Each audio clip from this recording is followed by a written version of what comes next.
Later, as he is nearing the dungeon, No Name is forced to hide as soldiers ride down the road. And before he decides what to do about them, the men stop in their tracks. They approach a katana-wielding swordsman down the road, and stating they are searching for spies, tells him to identify himself. The swordsman mocks them for patrolling the safest road, and as they ask him to state his rank, he snickers and tells them that he is the spy. The soldiers raise their spears and charge, but the swordsman deftly cuts off the spear tips in one fell swoop. Telling them he was joking, the man pulls an ID and presents himself as Chandler Namjak, the young lord of Grassmere. The soldiers apologize, and the man tells them to get his weapon from his castle, handing them his seal as proof as they depart.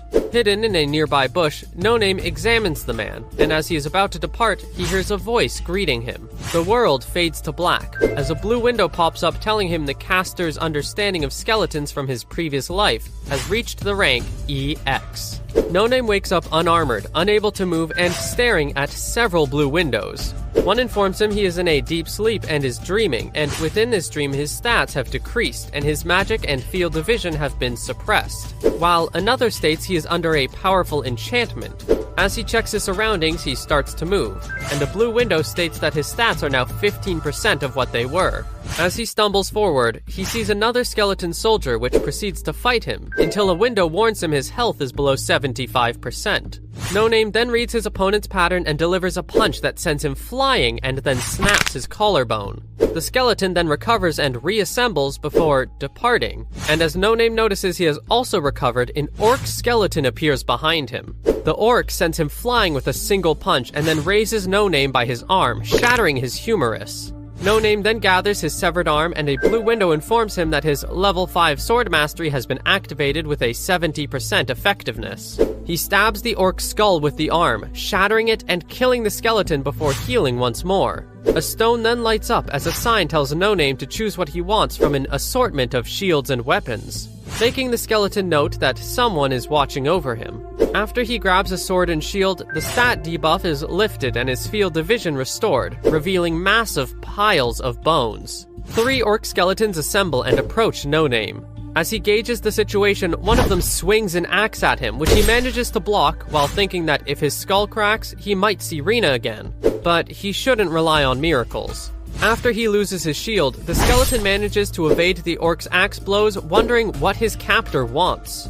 Although he wants to live, he realizes that there isn't any hope and wonders if this is just the end.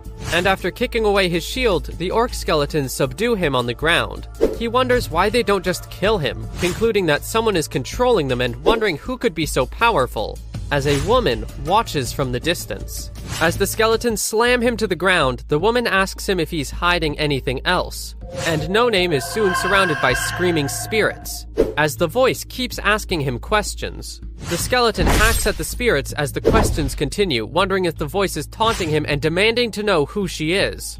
In response, as the spirits restrain him, the voice gives a series of cryptical analogies, with the last one being a clear reference to Rubia. No Name is angered at the apparent mockery, and the voice asks if he wants to rip her apart, before stating it is he who will end up that way. The voice states that she will break and reassemble him, adding bones from other creatures. This comment makes the skeleton realize that this must be a powerful being, and wondering if it knows about his ability to revive, asks why he was brought here. The spirits release him as the voice tells him that she wanted a friendly chat while she waited for someone. She states that after the digging up was done, some repairs were made, and she is done examining him, she would want to hear his story. Before answering, No Name asks about Rubia, and she answers that she saw images of her in his mind, asking how long it has been since he was resurrected. No Name then answers that it would be 3 months if measured by normal standards, and later yelling that this is his 9th life. Despite his many lives, he failed to protect or rescue anyone, and is now being toyed with. Suddenly, a voice tells him the shout scared her, and No Name turns his head to see a part skeleton woman in red robes. The half-skeleton woman looks at No Name with curiosity, and after she touches his shoulder, a blue window pops up informing him that he is leveled up. But since he doesn't meet the requirements, the scenario will not start. The woman then asks the skeleton about this being his 8th life, and after No Name explains his story, she gulps and jokes at him being mad. A blue window pops up, informing him that his likability with the necromancer Gils de Rey has increased to 35, causing the skeleton to review his necromancer's lover bonus. Suddenly, Gils grabs his hand and teases him, telling him she will have to take him apart. She grabs his head, and as he hears her comment on finding no madness nor curse in him, everything fades to black once again. No Name wakes up on the cave floor once more, and as he wonders if it was all an illusion, Gils starts talking behind him. She apologizes for taking apart his skull, informing him that she took apart the parietal bone and gave him a part of her skull containing her essence. Gils then teases him and tells him that he will now be able to do something fun. As the skeleton wonders what she meant, Chandler stumbles forward, causing No Name to ask if she killed him. She replies that she just woke him from his life, and handing No Name a sword tells him to exploit the swordsman since he can easily beat him. As Chandler darts forth, their swords clash and they parry each other's blows until the skeleton manages to cut off his head. Undeterred, the headless Chandler continues to fight until No Name manages to kick him back and stab him through the chest. The skeleton then notices the swordsman's hand glowing, and as Gils tells him to try absorbing it, a blue window pops up informing him that he now has the skill to absorb his opponent's essence, and that will grow as he continues to absorb more essences. As No Name reaches to absorb Chandler's essence, a blue window informs him that stacks below 50 will be absorbed, and due to the low absorption level, there will be restrictions to the skill. As the swordsman's essence flows through him, the blue window informs No Name that he has absorbed his skills and abilities, and they will be usable once they are assimilated in 24 hours. Gils confirms that the absorption skill was her gift, and the skeleton marvels at its power to raise his stats and skills. No Name asks Gils if she had this skill her entire life, which she confirms, before commenting on how strange it is that she is going this far with him. She then activates a gravity prison and binds him in invisible onyx chains, causing a blue window to inform the skeleton that he is bound to her forever until released. As he thinks on the implications of this, Gil states that she never intended to let him go, and thanks to the chains, she can't even if she wanted to, reasoning that she should have him by her side till death parts them. She then cheerfully tells No Name to go for a stroll outside the cave, stating he will only improve his new skills by trying them out. They emerge from the barren catacombs dungeon, and as No Name points out the risk of discovery, Gils reveals she covered it with a barrier and everyone in the area were going to withdraw. The skeleton worries she might be killed if the Blue Templars appear, but she laughs it off, stating that no one in the country can kill her, and if someone were to die, that would be Emperor Elton Clements. She then reveals that she was meant to kill him since she was an honorary priest in the Red Flake Order of Assassins. The order had received a request to assassinate the Emperor, and all other members declined the request due to their unwillingness to breach their neutrality. Thus, Gils took on the request herself, demanding control over Wedgestone Commemoration Park, as well as the Obsidian Hill Park, where humanity's heroes were buried, and waited at the dungeon for the Emperor to show up. She tells No Name that he will arrive in 4 days to audit the southern lands and check with the newly appointed lords. No Name deduced that he must be heading to Arist. She then tells the skeleton to walk alone on the road without concealing himself in his armor, and hands him a magic blade instructing him to stab anyone who attacks him. Gils then explains that the object is bound to her, and it will not change ownership regardless of who wields it. She then points at a group of approaching soldiers and tells No Name to get going. The skeleton hides behind a tree, wondering whether he can win when a spear suddenly pierces through the tree just under his ribs. No Name realizes he's been found and dodges as a second spear pierces through the tree, rolling and facing the incoming soldiers. The soldiers identify him as a skeleton soldier and wonder where he came from before one flings a rondel at him, which barely misses and gets stuck in a rock. One of the soldiers warns about the danger posed by No Name and his blade, and the skeleton realizes he's facing the Emperor's recon unit and he can't face them alone. Suddenly, he hears a voice coming from the rune-covered dagger telling him to kill the soldiers, and his body starts moving on its own to attack. As the blade cuts one of the soldiers, the runes start flowing into his wound, causing extreme pain and his arm to swell, as white blood gushes out.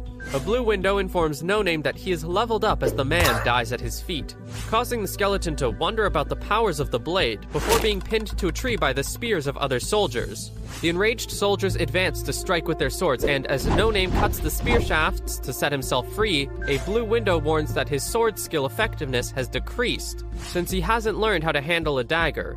Before the soldiers manage to finish him off, Gils intercedes and strikes them down with bone throwing knives. She then tells No Name to finish them off himself for the absorption skill to be stronger, but he hesitates after having experienced the power of the dagger. The necromancer states that the runes in the blade will penetrate the veins of anyone who touches it. Despite being immune to this due to being a skeleton, No Name states that he dislikes being controlled by the blade. But Gilles counters that the blade only does what he desires.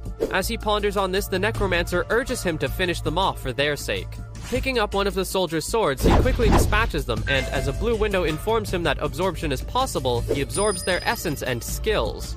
Gilles then invites him to eat something much more nutritious in preparation for killing the Emperor, having left orders to the skeletons in the cave. Sometime later, two of the Emperor's magicians approach, scanning the road for magic, not noticing anything strange, and Gilles decides to let them pass and await the Emperor.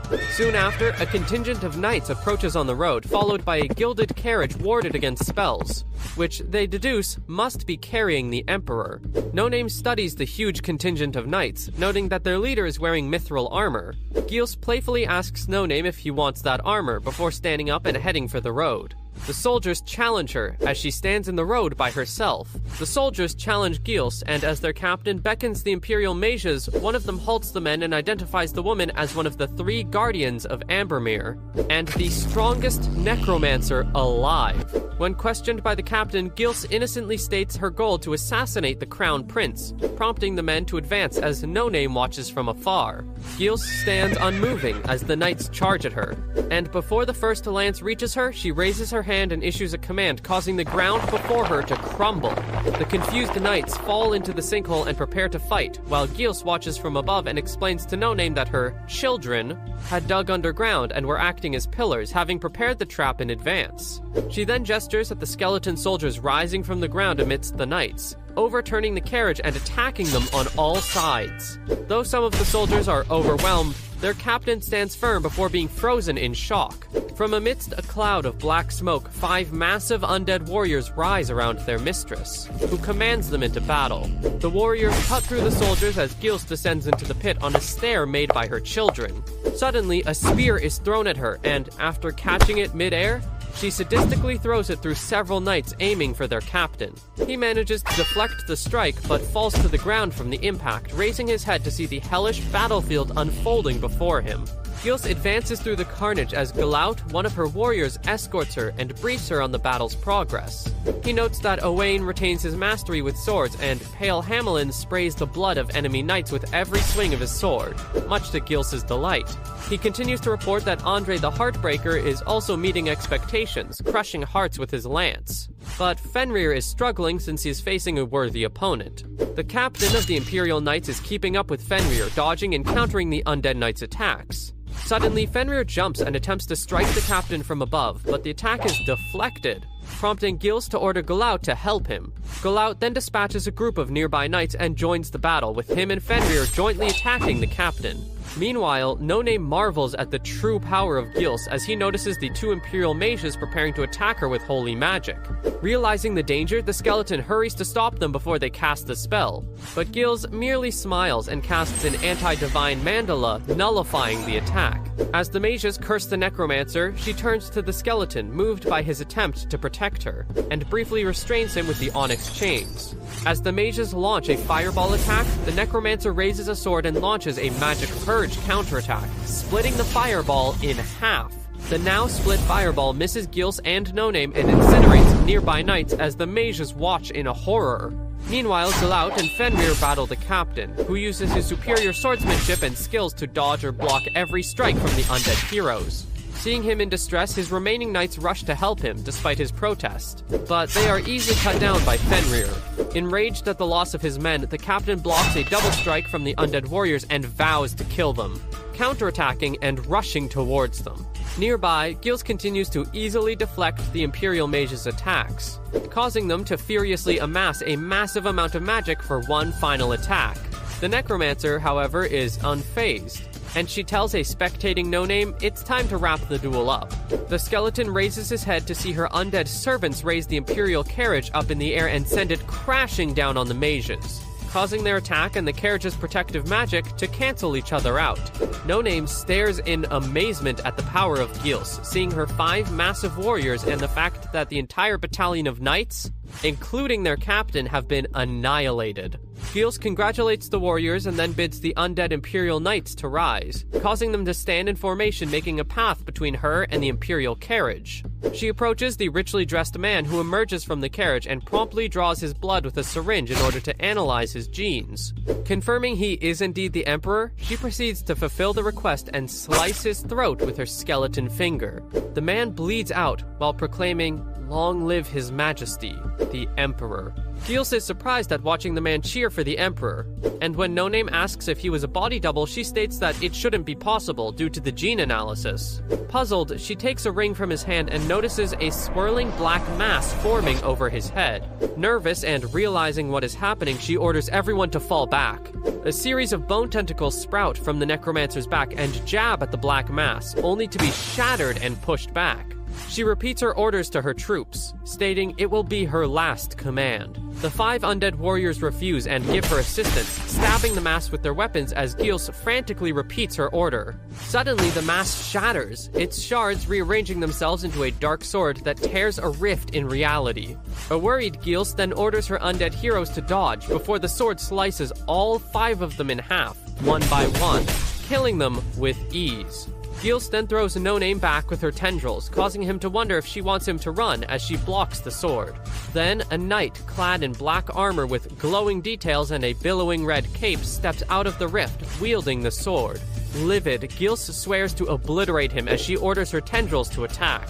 The knight sends a single strike, cutting through the air and causing massive damage, killing Gils and her undead troops. No Name is shocked by this, and as the knight notices him, he delivers another blow, stating he will make an application. Once the blow lands, a blue window informs a confused No Name that he has acquired level 1 two-handed sword mastery, wide slash, and 1 strike. No Name thinks in confusion about the recent developments and the mysterious knight, until the latter summons several blades from the rift and orders them to strike towards him.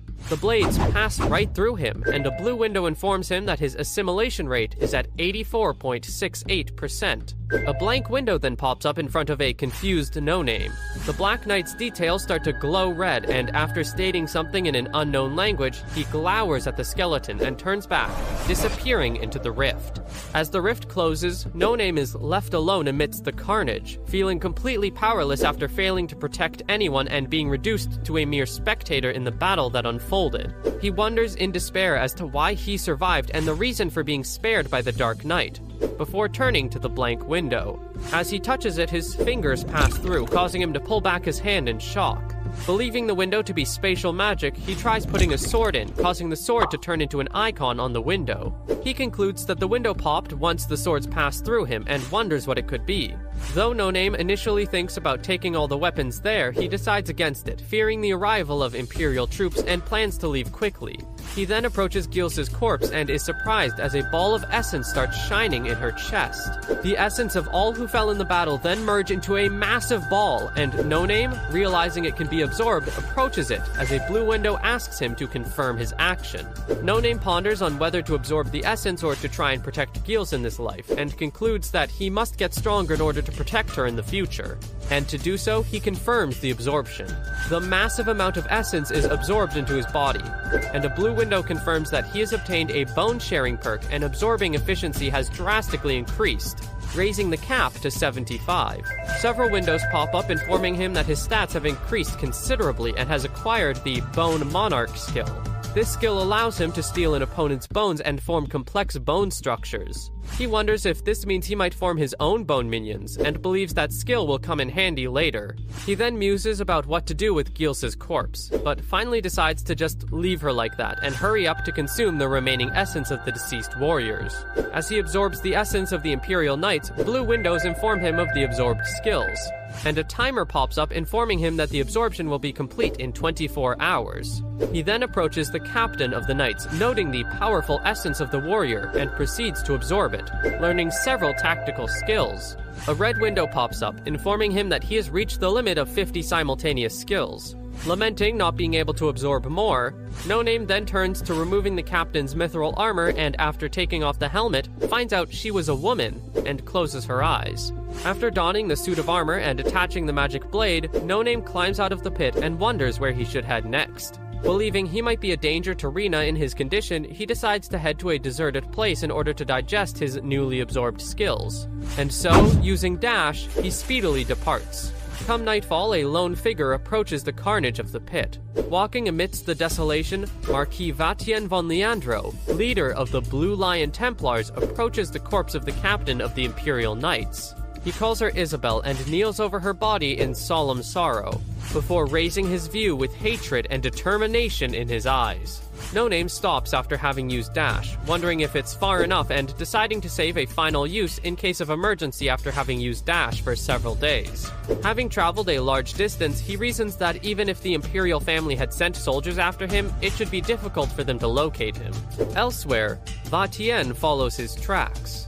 No Name finds the place where he stopped familiar, and after some searching finds the skeleton of the wolf pup he met in his previous life trapped in the bear trap, having been unable to save himself. Remembering his bone monarch skill, he wonders if he would be able to revive it, and decides to try. The skeleton pup then rises, and as he wonders on how to handle it, decides to cover him with a piece of cloth so he won't catch any attention. The pup then runs off by himself, since No Name's bone monarch level is too low to control him, and the skeleton follows it through the forest. Meanwhile, Vatien activates a magic compass which points in the direction of No Name, and causes the skeleton's armor to emit light, much to his confusion. At night, No Name and the pup then reach a cabin, with the skeleton wondering if it belonged to the hunters and realizing the pup brought him there to rest. Having searched the area for possible dangers, No Name enters the cabin and begins exploring it. The pup then urges to follow him upstairs, where they find a barrel containing a dead troll. No Name then absorbs its essence and gains new skills, and decides to wait in the cabin until the skill is fully absorbed. Nearby, Vatien passes by the bear trap and heads towards the cabin as No Name's armor begins to glow. No Name stares at the dead troll, wondering whether he would be able to revive it like he did with the cub. Placing his hand on the creature's head, he commands it to rise and energy begins to flow. But a red window warns him that the troll requires 35 control and he lacks enough control to do this. Seeing this, he wonders just how much control Gilles had, being unable to calculate the control required to summon the army she used in the ambush, and wonders if he might reach such a level in the very distant future. Suddenly, the cub stands to attention and barks in alarm, leading No Name to wonder what's the matter, and brushing it off as a warning that he is all out of control. He then sees a book on the table, and upon inspection sees that it is So You Want to Kill a Troll by Kevin Ashton. No Name remarks that it is as if it were left for him to read. As he reads, he notices an unknown language in one of the pages, and a blue window notifies him that the Eastern Language Level 1 skill is being used. Suddenly, he feels dizzy, and a window pops up informing him that the assimilation rate has dropped to 83.94%. He then picks up the book again, and understanding the language, manages to obtain the +1 intelligence bonus, even if he doesn't understand the meaning of the text. Suddenly, the door opens, and the dog begins to bark again. And as No Name begins to wonder why, he turns to see a grim Vatien standing next to him with his blade raised. Unwilling to die meaninglessly, he raises his magic blade and blocks the Seraphim blade, and recalling its properties, believes that he has a chance if he manages to cut the knight.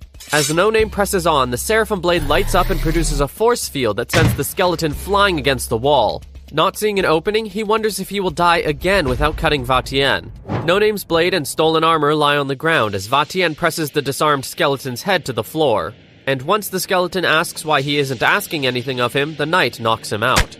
No Name wakes up next to a campfire, wondering what happened, and finding out that he's been tied up, wondering if Vatien spared him. Concluding that he must want something from him regarding the assassination of the Emperor, the skeleton decides to obtain some information first. He taunts Vatien, stating how pointless his task is with the Emperor dead, obtaining no response, and then asks who he thought wanted the Emperor dead the most, stating he might know something. The knight then turns and swiftly removes his jaw, rendering him unable to speak, leading No Name to conclude that he does not want information and he doesn't understand him, and given the situation, running away would be best. Reckoning he would be caught if he fled at that time, he decided to wait until the knight is fast asleep, and after some time wonders if he should make his escape or wait. since he can't tell whether Vatien is sleeping or not, and senses some bugs landing on his skull. Hearing some strange noises, No Name activates his detection skill and realizes he can only detect the horse, Vatien being too powerful for his detection level. Suddenly leaves rustle and a shadow jumps from the brush and darts towards the sleeping knight, who immediately wakes up and blocks the attacker. The attacker is wearing a canine mask and is armed with clawed weapons, and the skeleton sees this as an opportunity to flee. Vatien tells the attacker that he was waiting for the skeleton's master, puzzling No Name. As they break off, the attacker comments that Vatien is too strong, contrary to the intel she received. The Blue Templar promises to take both her arms and presses his attack, but it merely passes through the fox-masked attacker, surprising both Vatien and No Name. She then closes the distance and strikes the knight, promising that she will take his heart. As Vatien coughs up blood, the attacker states that codename Starlight Fox is commencing. Vatien grasps at his wound as the attacker remarks that she missed, surprising No Name. The knight then pulls out a potion and bites the bottle, shocking the woman due to the amount of potion consumed. She then decides to resort to more extreme methods, summoning multiple mechanical bugs. No Name recalls the beetles from before and is shocked as she commands the swarm towards Vatien as he reaches his horse, causing them to explode and reduce the knight to a crater full of blood. No Name can barely believe what he's seeing when the attacker grabs him from his bindings and carries him a bit farther before stopping. Searching for a bit, she produces his jaw and sets it back in place before untying him. No Name asks why she is helping him, and she introduces herself as Elwyn Esau, the summoning nun of the Red Flakes Order of Assassins, whose codename is Starlight Blue Fox. She was sent to confirm the completion of the Emperor's assassination, which she confirmed earlier along with Gilles' death, but now there was no one to accept the reward. The Red Flakes can't accept it since Gilles took the request after leaving the Order, and as the sole remaining minion, he should be the one to claim it. No Name tries to refuse, stating that he was just an observer, but Elwyn points out he has Gilles' suppressive essence, which allowed her to track him and is a valid qualification. As he thinks on thanking Gilles in his next life, the nun tells him to follow her, and they head to a magic motorcycle shaped like a scarab, with Elwyn telling No Name to hop on. At the same time, Vatien rises from the blood pool, his eyes glowing red as he recalls the beetle attack and calls No Name and Elwyn murderous bastards. Elwyn and No Name speed through the forest on the motorbike, which notifies that their speed is in excess of 500 kilometers an hour. The skeleton holds on for dear life, wondering about the vehicle, and the nun explains that it was made of polymer resin molded with carbonic acid, and was a part of her inheritance.